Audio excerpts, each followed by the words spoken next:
Have you been rejected from as many creative job positions as I have? Where am I at? 450, 500, 600.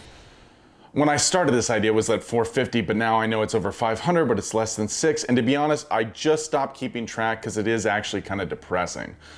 What I wanted to do was I wanted to share with you guys all of the funny things that I was experiencing along the way, because it really was kind of like tragically comic. But there is a major pitfall lurking out there underneath the surface that I am going to share with you towards the latter part of the video. But before I do that, like, share, comment, you know what to do. Let's get into it. I don't think you'd fit in here. Was that a fart? Been You are shit! rejected. It's Saturday and I've already received 2 rejection emails, but hey, it's the weekend. Here are my top 8 favorite things I've experienced as a pincushion in the creative job market. Number 1, ghosting. Hello? Hello? Number 2 is the 30-second rejection. Already? This is a creative position, correct? Maybe, I have no idea. Number 3 is the non-human interaction. Hasta la vista, humanity. Yep, there it goes. Number 4 are the company word salad descriptions. I mean, you literally can't make this stuff up. We are a beacon of innovation and growth in an ever-evolving world.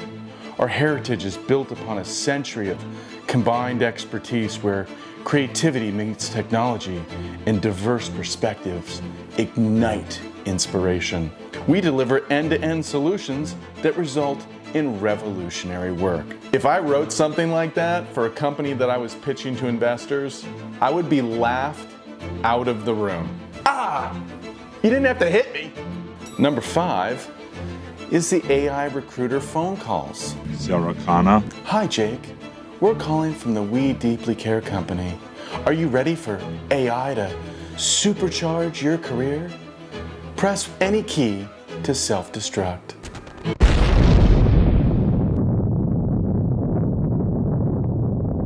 Number 6 is the work for free. The ad didn't say what the job was. It's a fine opportunity for some lucky someone. Hello, Jake. You and 100 other lucky candidates have been given the opportunity to make a commercial for us free of charge. If we anoint you with this special job opportunity, you'll be given a $200 gift certificate to box store of your choice. How does that sound? That's fucking great. I'm really going somewhere. Number 7 is the 4-in-1 job offer. As the video editor, you will be responsible for operating camera. Wait, what? I thought this was for video editor. What do you mean I gotta operate camera? What the fuck is going on here?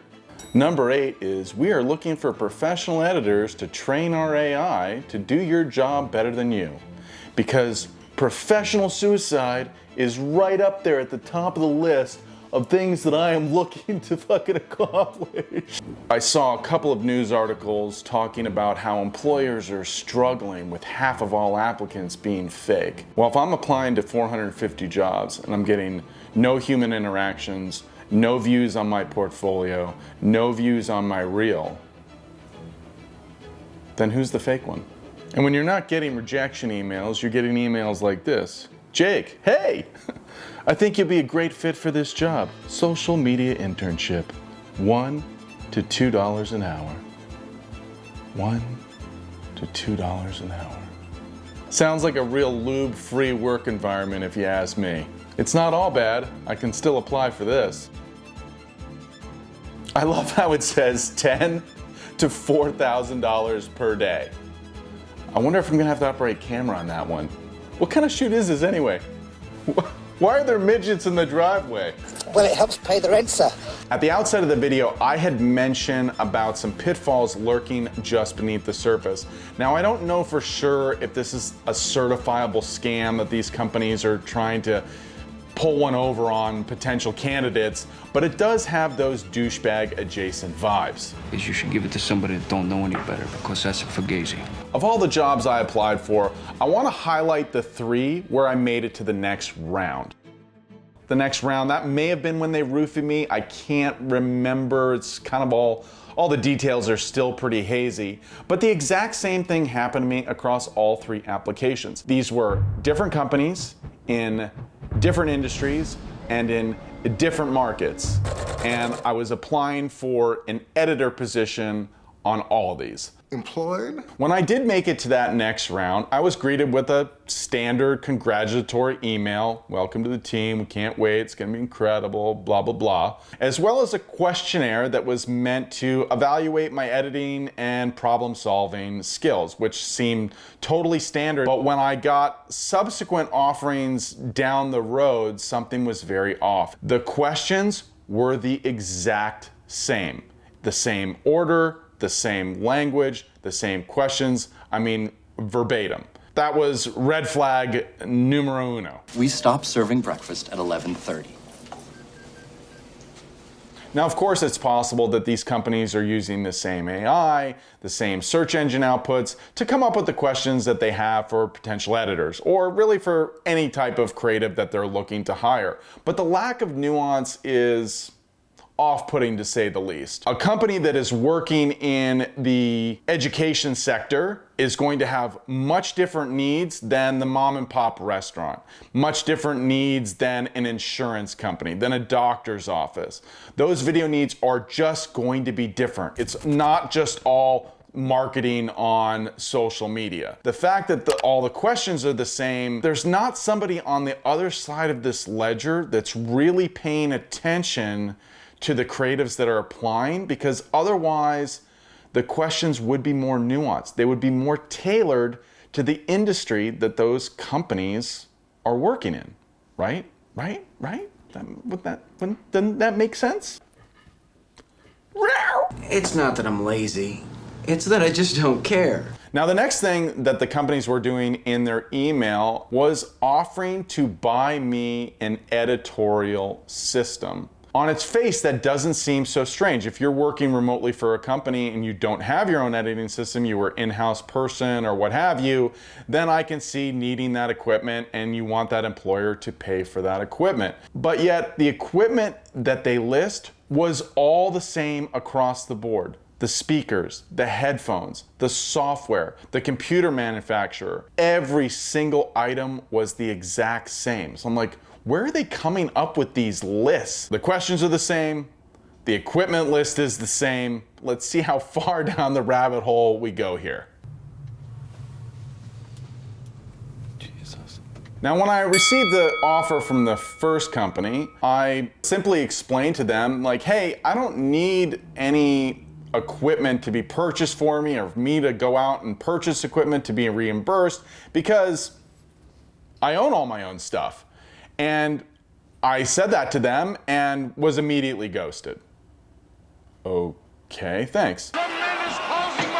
The second time around, I tried to be a little bit more diplomatic. The conversation via email started to go a little bit better. I mean, I wasn't getting ghosted, but then once I started kind of like splitting hairs, then I got ghosted. So it's like, okay, now I'm over too. And smarts, doesn't it?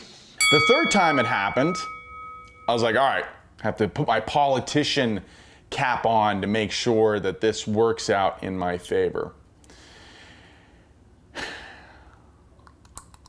Come on, think! I'm really explaining that I own all my own equipment and that I wouldn't have the desk space. Oh, that won't be a problem, that won't be a problem. And then they drop this sort of dystopian thing where it's like, well, hey, we need to track your hours. There's gonna be some things that we need you to get in order to do so. I mean, I've worked remotely before, but not like a direct remote hire. Maybe this is something they do because they wanna make sure that their employees are working, because how else would they know if I was working or not? Well, pretty easy actually, because if I'm getting hired to be an editor and I don't deliver any edits, then you know what? I'm not working. But if I'm delivering edits consistently, addressing the notes that get sent over consistently, and delivering on time consistently, then you know I'm doing the work. Hence, you don't need to track my hours, my computer use, or install anything on my machine to tell you otherwise. You take the blue pill, the story ends, you wake up in your bed and believe whatever you want to believe. So I'm trying to be diplomatic, and I really want to try and work with this company because I desperately need work, right? You can't get rejected from all these jobs and not need some damn work. So they explained to me that I need to go out and buy a brand new iPhone and a brand new iPad. Now, I already own an iPhone and an iPad. I don't edit on an iPhone or an iPad, but yet I need to go out and buy new ones. And they don't want me to buy the lighter version, the non-pro version, older models, refurbished, any of that. No, it's the pro model, max capacity, max memory, max storage, with the whole care and all that stuff. So I price it out and it's $4,300. How much? If you were starting a new relationship, partnership with a new client, new company, they shouldn't be trying to create leverage over you from the start of that relationship. Oh, it's over.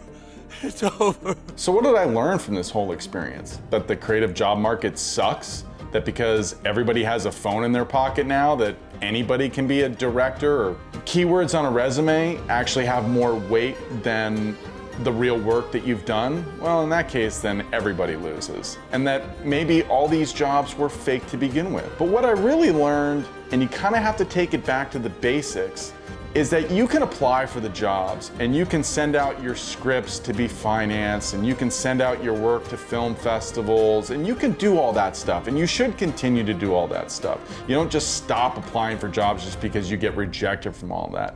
But that at the end of the day, you have to create your own opportunities. The only reason I even have a career to begin with is because I created my own opportunities. I was going out there, I was shooting my own stuff, editing my own stuff, putting stuff out there into the world. Those things don't necessarily always turn a profit or make you money, but they usually lead to that next collaboration. They lead to that next friendship, that next film festival, that next work project. That is the big takeaway. Yes, the job market sucks. Yes, I'm gonna continue to apply, but I'm gonna believe 100% in myself, what I can do, and how I wanna get myself out there. You're watching It's OI, not AI. My name is Jake. Please like, share, comment, and subscribe. Share it with a friend. Help me to grow. Really appreciate it. And until next time, stay creative.